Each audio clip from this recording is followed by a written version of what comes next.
Eh bien, bonjour à tous. Donc là, on a deux créneaux de pitch. On a une petite heure devant nous. On va pas forcément l'utiliser pleinement. On va essayer d'être un peu rapide. On va parler de la charte d'engagement donc, pour la filière française de l'éolien offshore. Donc, je suis Philippe Thieffry, chargé de mission Bretagne Ocean Power.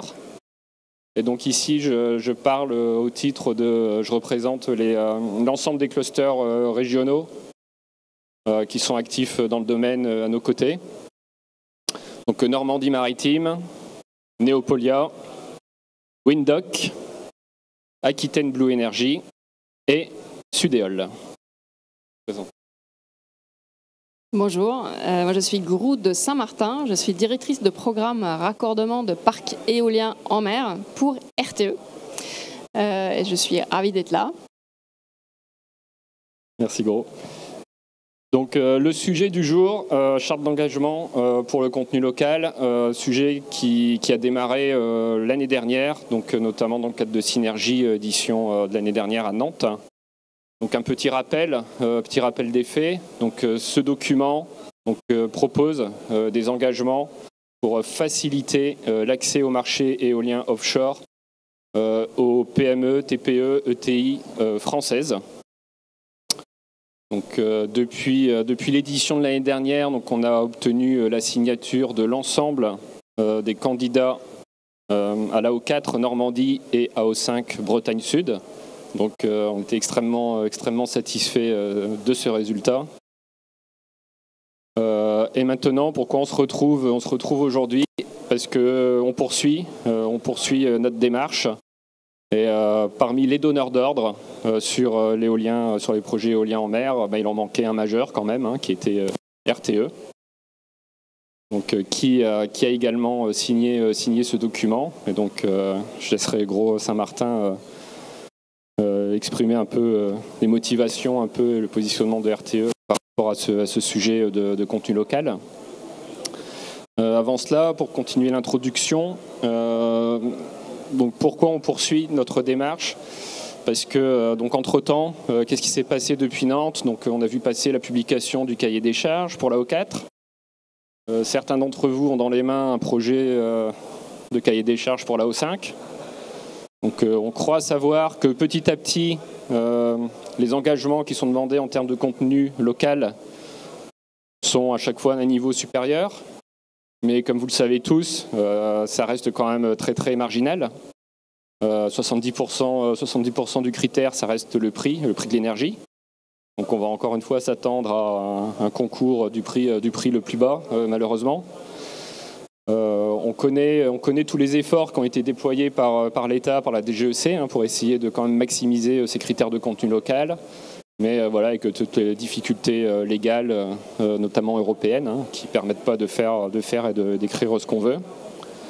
Donc, dans ces cahiers des charges, il y a effectivement des critères très détournés pour essayer de maximiser le taux de recours à des PME locales, des personnes éloignées de l'emploi, etc.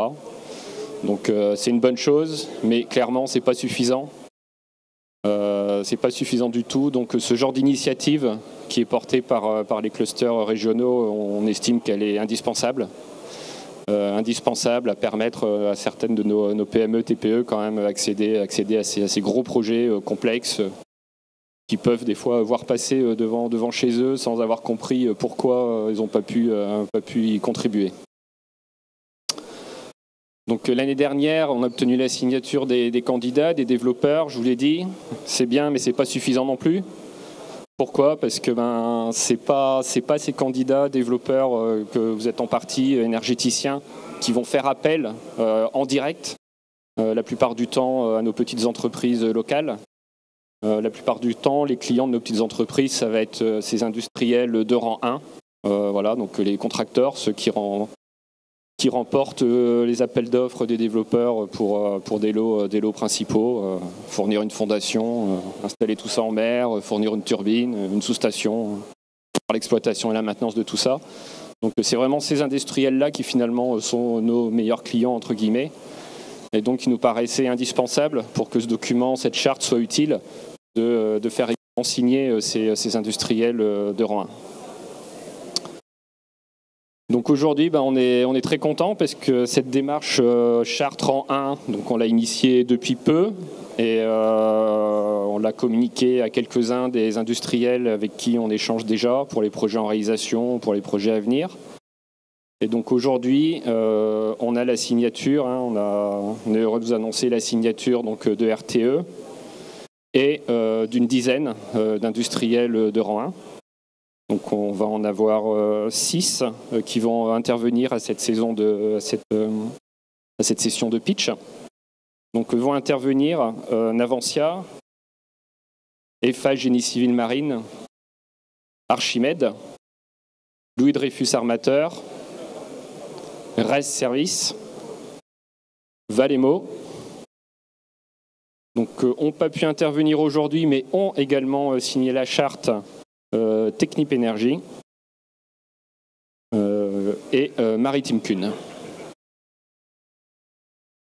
Donc on est doublement content parce qu'en plus de RTE, à travers ces industriels-là, on retrouve quand même des acteurs majeurs dans la plupart des lots de rang 1 pour les projets éoliens. Donc vous aurez peut-être noté qu'il manque le lot turbine, mais on a bon espoir que nos turbiniers vont se joindre à cette dynamique, d'autant plus qu'on sait que deux des 3 turbiniers européens ont quand même des usines et des implantations en France. Donc on ne voit vraiment pas pourquoi ils n'adhéreront pas à cette démarche. Ça, on n'a pas d'inquiétude là-dessus. Donc je vais vous passer la parole. Merci beaucoup. Donc nous, en tant que RTE, on est absolument ravis de signer cette charte. Il est effectivement temps qu'on le fasse, on est d'accord avec vous. Alors, RTE, qu'est-ce que c'est ?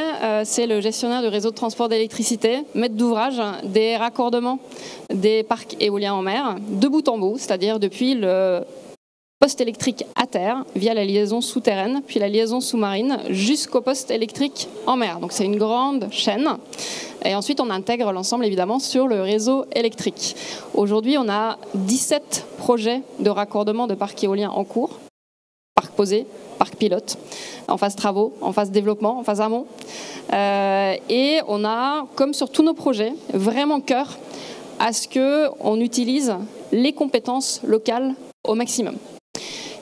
Comment on fait ? Depuis le début, et à quoi on s'engage, c'est ça qui est important, depuis le début des projets, en phase débat public, concertation, on a cœur à informer précisément sur les projets, leur consistance technique, notre organisation industrielle, quand elle est prête, pour donner de la visibilité aux acteurs en local. En parallèle, on fait une démarche de recensement des compétences qui existent. Elles sont nombreuses, en fin de compte, pour nos projets. Bien sûr, la partie terrestre, c'est bien connu. Les compétences en génie civil sont souvent en région, en local, et on sait les utiliser pour les liaisons souterraines, pour les postes à terre. Mais également en mer, on trouve des entreprises finalement qui font de l'intégration électrique sur les postes en mer à l'étranger. Il y a des pépites, donc on est content de les trouver et on travaille dans ce cas en partenariat avec nos donneurs d'ordre de rang 1 pour nous assurer que l'information passe bien et qu'on est capable, dans nos spécifications, dans le cadre évidemment des règles de la commande publique, d'intégrer finalement la plus-value représentée par ces entreprises pour qu'on puisse les transcrire dans les spécifications et donc maximiser les chances pour les entreprises locales de répondre à nos appels d'offres en direct ou les appels d'offres de nos contractants de rang 1. Voilà, qu'on est vraiment ravis. Merci.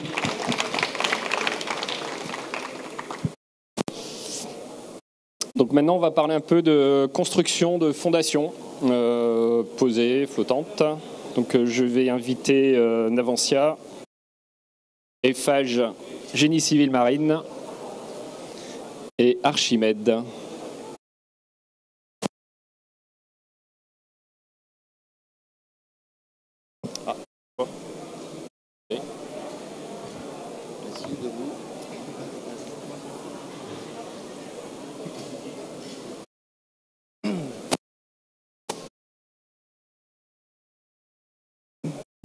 Bonjour. Donc Tanguy Cariou, responsable de l'établissement de Navantia à Brest. Alors l'exercice est un petit peu contraint, j'avais peur de m'étendre et de dépasser le temps qui était imparti. J'ai donc rédigé mon intervention pour vous expliquer un petit peu ce que la charte représente pour Navantia et de quelle manière on se projette avec ce qui aujourd'hui a été fait. Alors d'abord, je tiens à remercier Bretagne Ocean Power et leurs partenaires régionaux pour l'opportunité qu'on nous donne aujourd'hui de témoigner sur notre engagement envers le développement du contenu local avec la signature de cette charte. C'est un sujet qui est évidemment hautement important et on a eu l'occasion d'en discuter très souvent pendant la durée de notre projet. Nous sommes donc aujourd'hui très contents de pouvoir participer et être signataires de cette charte. Alors Navantia est, comme vous le savez, le fabricant des fondations du parc éolien offshore de Saint-Brieuc, développé par Elmarine. Et je veux aujourd'hui dire notre fierté d'être pionnier dans le développement de l'éolien en mer en France et transmettre aussi notre reconnaissance aux acteurs, différents acteurs qui nous ont fait confiance pour porter ce projet. Alors nous sommes aussi conscients évidemment de notre responsabilité envers le territoire qui nous accueille, ces entreprises, ces travailleurs, et pour que les activités que nous développons permettent de partager notre savoir-faire dans de bonnes pratiques économiques, sociales et environnementales. Alors, je crois que pour nous, ça ne sera pas difficile de mettre en œuvre ces principes parce qu'on les défend depuis le premier jour où on s'est installé sur le polder de Brest pour la construction de notre site et ensuite tout au long du projet de fabrication des jackets. On a travaillé depuis 2020 avec plus de 70 sous-traitants locaux et mobilisé plus de 250 emplois au niveau local. Et de cette manière, je pense que nous avons participé activement à l'essor du secteur des EMR en Bretagne. Alors, grâce à l'expérience de ce premier projet, nous sommes conscients du rôle stratégique que nous jouons dans le développement, en tant que fournisseur de rang 1, dans le développement de la supply chain locale, pour qu'elle puisse répondre aux standards de qualité élevés qu'exigent les projets d'éolien en mer. Mais on est aussi, il faut être conscient que cet engagement, ou en tout cas cette responsabilité, demande du temps, de l'énergie et des investissements. Alors de notre part, développeurs et fabricants, mais aussi de tous les acteurs privés et publics qui accompagnent le développement du secteur. Alors outre les infrastructures de production et portuaires, en première place figure, je crois, la formation des professionnels et particulièrement des jeunes qui veulent apprendre un des nombreux métiers qu'offrent nos entreprises. Et pour cela, une vision et une implication à long terme nous semblent réellement nécessaires. Alors c'est la raison pour laquelle Navantia est entièrement engagée dans le développement de la chaîne de sous-traitance locale et nous allons maintenir nos efforts en ce sens, bien entendu, en nous appuyant sur les principes de cette charte. Je crois que ce n'est pas une option, mais effectivement une nécessité pour préparer les nombreux projets d'éolien marin à venir en France. Merci.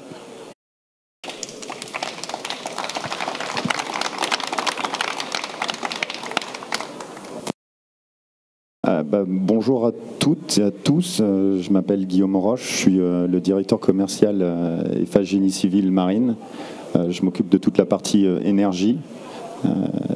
Donc peut-être pour peindre un petit peu avant d'exprimer notre engagement dans la filière, je pense que c'est important de juste rappeler le positionnement d'Eiffage.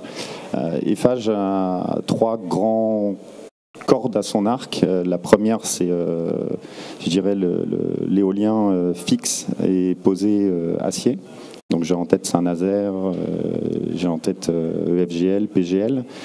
Le deuxième axe, c'est notre développement dans l'éolien béton, fixe et flottant. Et notre, je dirais, engagement aussi à soutenir la filière dans le cadre d'un développement de financement. Tout cet objectif, tous ces critères-là nous mettent, je dirais, dans la droite lignée de ce segment. Alors là, je suis là pour vous parler de notre engagement au nom d'Eiffage sur ces projets éoliens, Pour nous, c'est important. Alors, je vais plus vous parler des flotteurs béton. Aujourd'hui, c'est le résultat de 2 ans d'études, d'un partenariat rapproché avec une entreprise qui s'appelle Maréal, donc une complémentarité. Maréal, c'est une société française qui est basée aussi à Nantes. Complémentarité design, complémentarité construction, complémentarité installation pour nous. Eiffage, c'est aussi je dirais 40 ans d'exposition dans des conditions marines qui nous permettent d'appréhender tous les enjeux de la filière. Alors maintenant, plus particulièrement sur le béton et les retombées économiques locales, nous, notre objectif, notre mot d'ordre, quelque part aussi notre ADN, c'est de promouvoir la filière dans un schéma 100% local. Mettre à profit aussi toutes les infrastructures portuaires qui sont aujourd'hui en développement, en devenir. Alors, j'espère pas en oublier, mais le port de Normandie, Saint-Nazaire, Brest, Port-la-Nouvelle, Fos, Lorient, toutes ces infrastructures portuaires qui aujourd'hui vont porter nos perspectives locales. Donc voilà, c'est important de le rappeler. Donc voilà, moi je suis ici là pour témoigner de notre engagement. Je remercie Philippe et puis tous les acteurs régionaux de nous avoir sollicités. C'est pour nous très important aussi d'avoir la continuité de la première charte d'engagement développeur. Derrière, c'est les industriels comme nous qui honoreront ces engagements. Donc voilà, on est là pour en témoigner et puis mettre tout en œuvre pour maximiser cette filière, voilà, dont je dirais le sujet de béton permet de remporter tout, d'atteindre tous ces objectifs. Voilà. Merci. Moi, Vincent Ladoune, je représente Archimède. Donc Archimède est une société qui est née de la volonté de 2 groupes français, Matière et Ponticelli, qui à eux deux totalisent environ 5000 employés et 1 milliard de chiffre d'affaires, de se développer dans la filière EMR, sachant qu'on vient d'un monde de l'industrie, de l'énergie, des infrastructures, et évidemment persuadé, comme beaucoup de sociétés françaises, que l'avenir passe par le renouvelable et ce sera une partie importante de nos activités, et c'est déjà le cas pour certains d'entre nous, mais ce sera une partie de plus en plus importante de nos activités dans le futur. Donc on a créé cette société Archimède, Matière et Ponticelli, pour être un acteur clé de la filière de l'éolien flottant en France, et en particulier de la construction de flotteurs en acier. Donc construction de flotteurs en acier sur la base de projets que vont nous confier les développeurs à partir des AO cours et des futures affaires que l'on pourra générer, pas forcément uniquement sur le marché français, mais aussi pourquoi pas sur le marché européen. Donc cette société Archimède a démarré ses activités grâce à l'appui de l'État qui a lancé des fermes pilotes, et on a eu la chance d'être attributaire d'un premier contrat dans la région Occitanie avec notre client Eolmed qui nous a confié donc la fabrication qui a démarré d'une ferme pilote sur la base d'un design idéal que nous allons construire à Port-la-Nouvelle. Et donc clairement nous avons signé cette charte d'engagement comme nous le faisons aussi au niveau des groupes Matière et Ponticelli dans d'autres industries. Nous sommes toujours appuyés sur des partenariats locaux, sur du contenu local dans les pays ou les régions où on travaille. Et c'est extrêmement important pour nous d'avoir signé cette charte et de s'assurer qu'on va pouvoir contribuer avec des fournisseurs locaux à tous ces projets qui vont se développer, y compris ce premier projet à Port-la-Nouvelle. Et par la suite, les projets sur le bassin français. Donc on est ravis avec les 5 clusters.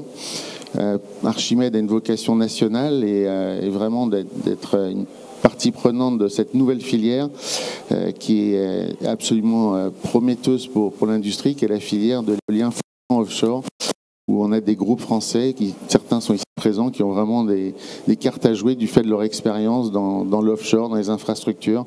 On est convaincu que c'est une filière qui va pouvoir se développer en France à partir de ses premiers appels d'offres et sur les ambitions du gouvernement de nous préparer un pipeline de projets d'au moins 40 gigawatts à horizon 2050.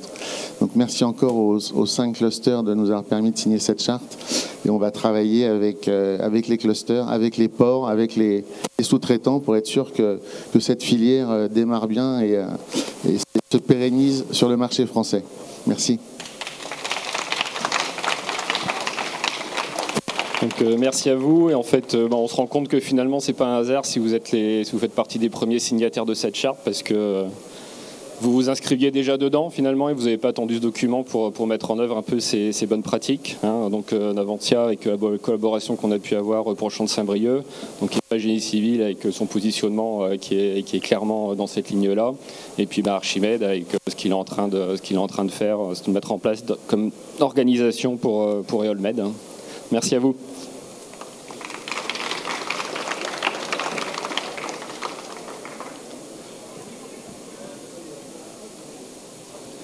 Donc on va continuer, on a pour le moment beaucoup parlé fondation parce que vous savez, on mise beaucoup d'espoir en France en termes de retombées locales sur la construction des fondations pour l'éolien flottant. On a compris que la construction made in France pour l'éolien posé, c'était pas toujours évident. Pour le flottant, on espère pouvoir en faire beaucoup plus, donc c'est vraiment un sujet majeur. Pour autant, maintenant, on va dérouler la suite des projets. Donc on va avoir le point de vue d'un armateur, donc avec Louis Dreyfus armateur. Et ensuite, on va parler d'exploitation et maintenance avec RES Service et Valemo.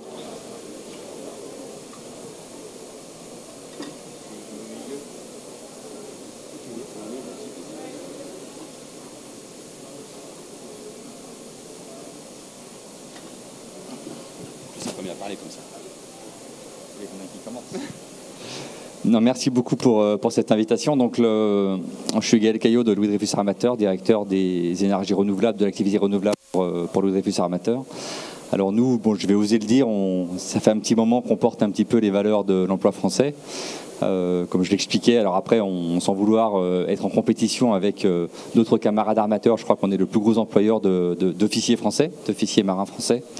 Là, on s'est lancé dans la filière des CTV, qui est par définition des activités qui sont locales.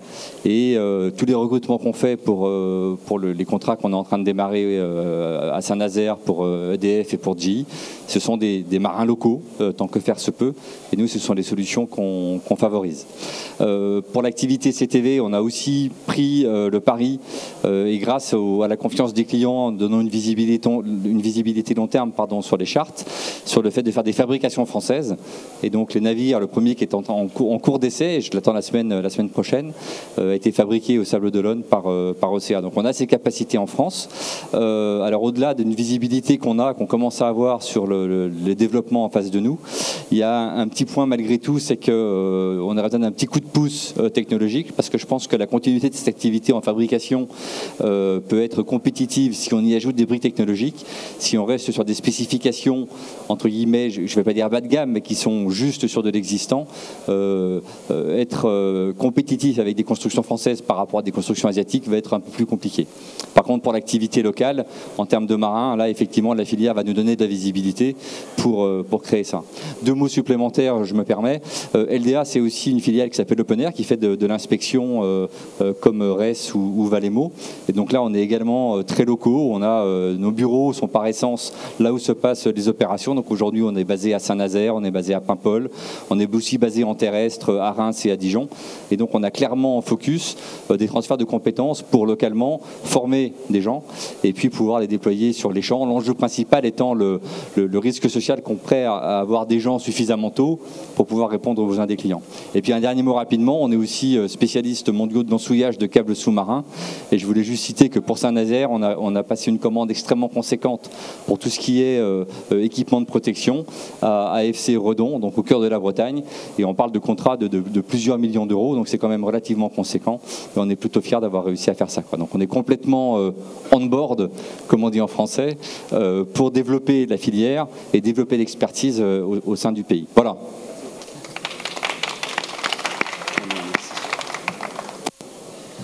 Bonjour à toutes et à tous. Cyril Pidou, responsable business développement chez RES Service. Je pensais que les anglicismes étaient interdits, Gaël. On board, c'est un peu limite. Bon, c'est pas.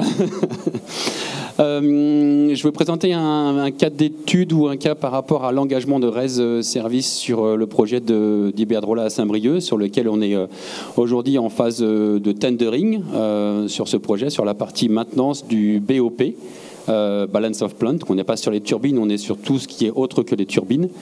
Et l'engagement qu'on a pris depuis 2 ans sur l'identification de la supply chain en Bretagne et en France pour répondre aux besoins qu'on ne peut pas faire nous, RES Service, à travers les sous-traitants et les partenaires. Un petit rappel, RES Service s'appuie sur l'expérience de RES en Angleterre sur la maintenance principalement de sous-stations, où aujourd'hui ils gèrent 2,5 gigawatts. Et l'idée de nous positionner en France, c'est de capitaliser sur cette expérience et justement, par contre, d'utiliser nos équipes et des sous-traitants français. Je voulais souligner le gros travail de BOP sur ce sujet-là pour nous flécher vers la filière et identifier les partenaires potentiels. On a commencé déjà, si on parle de Saint-Brieuc, il y a plus de 2 ans, avec des réunions à Quimper par exemple, à la CCI de Quimper, co-organisées avec BOP, pour rencontrer des partenaires, des sous-traitants avec qui aujourd'hui on travaille et on est en partenariat. Alors Valemo en fait partie, mais ce n'était pas dans ce cadre-là qu'on s'est rencontrés et pour lequel on travaille sur Iberdrola. Mais il y a un vrai travail fait par BOP pour mettre en relation les acteurs de rang 2 ou 3 avec nous, acteurs de rang 1. Donc ça, c'est très important et ça nous facilite le travail. 2 petits sujets qui sont importants et où je pense qu'il y a des points d'amélioration à voir, c'est la partie recrutement en local avec des difficultés qu'on peut avoir. Donc BOP aujourd'hui, je ne sais pas de quelle manière vous pouvez être impliqué ou nous aider là-dessus, sur la partie recrutement. Est-ce que c'est par l'UIMM? Mais il y a un vrai sujet qui reste encore à faire sur la partie locale à niveau recrutement. Et le deuxième sujet sur lequel je voulais témoigner, c'est aussi la difficulté d'avoir une visibilité au niveau contractuel avec nos clients sur se projeter et investir sur du long terme localement. Des contrats d'1 an, 2 ans, 3 ans, c'est compliqué de se dire, voilà, on ouvre une agence à Brest et on embauche 3 personnes quand on a une visibilité de 3 ans. Donc il y a un travail aussi à faire avec les donneurs d'ordre pour avoir un peu plus de visibilité, pour nous permettre d'investir en toute sécurité localement dans les hommes et les moyens et forcément dans le bénéfice du tissu économique local. Voilà un peu le témoignage sur notre projet sur Saint-Brieuc et Iberdrola en partenariat avec Valemo.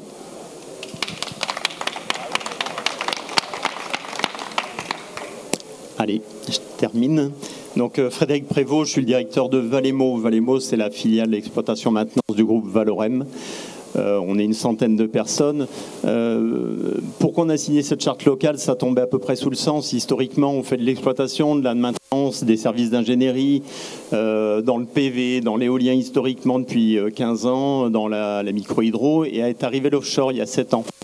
Et donc on n'est pas plus malin que les autres, on est une petite société et donc tout ça se fait forcément avec des partenariats. Ça, on l'a construit dans l'onshore et vraiment notre diversification dans l'offshore il y a 7 ans, elle est née aussi du souhait de continuer ce mode de partenariat parce qu'on sera toujours trop petit pour des gros marchés comme ça. Comme le rappelait Cyril, c'est des marchés qui sont aussi un peu chaotiques. On n'a pas forcément beaucoup de visibilité dans le temps. Donc nous, actuellement, on travaille beaucoup sur le parc de Saint-Nazaire et on a une vingtaine de personnes qui travaillent sur ce parc. C'est énorme pour nous, pour une société de 100 personnes. Et dont notre volonté, c'est de pérenniser ces emplois. Et donc ça, c'est des choses qui se font dans le bassin local, d'une part. Donc les problèmes de recrutement, on connaît, et effectivement, on fait face à ça.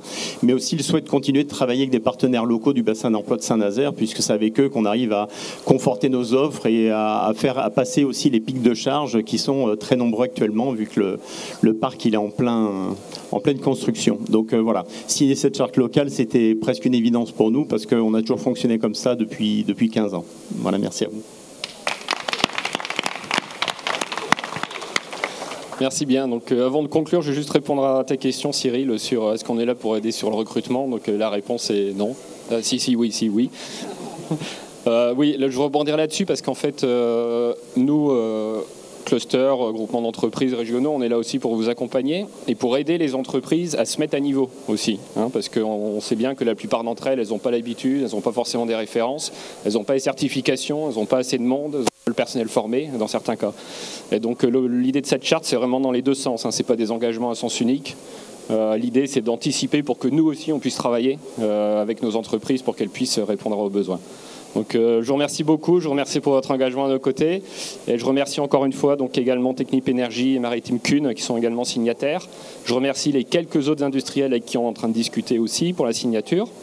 Et je vous invite tous à un cocktail dédié à cet événement. Donc c'est maintenant, c'est sur le stand de Bretagne Ocean Power qui est juste derrière. On va faire une photo de groupe avant de partir avec les signataires, cluster et voilà. C'est bon ?